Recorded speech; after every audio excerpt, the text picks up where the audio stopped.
Hi mga kamarisol, o hindi yan yung solsol ha, trivia. Ang marisol po sa Tagalog is sunflower. Hindi po yan yung i-share ko talaga sa inyo.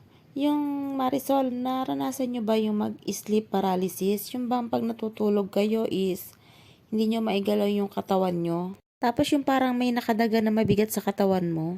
Naranasan ko yun mga kamarisol dati. Lalo na pag yung uuwi ka galing trabaho tapos pagod na pagod ka mga kamarisol. So ito na nga mga kamarisol. May nag-share lang din naman sa akin ito kaya gusto ko rin sana i-share sa inyo. Baka sakaling makatulong din. 'Di ba sabi nga try lang. Wala namang mawala kung susubukan mo. 'Di ba? So unang-una nga mga kamarisol, syempre mag-pray ka muna. Pero alam ko naman, hindi naman lahat nakakapag-pray bago matulog. O aminin nyo na mga kamarisol. Lalo na mga kamarisol, pag antok na kayo, na wawala na sa isip nyo ang mag-pray.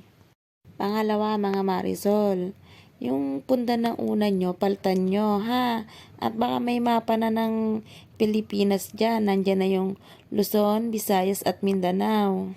At kung may katabi kang matulog, Marisol, palta mo na rin yun sa kanya at baka nandun na yung Sabah at Malaysia.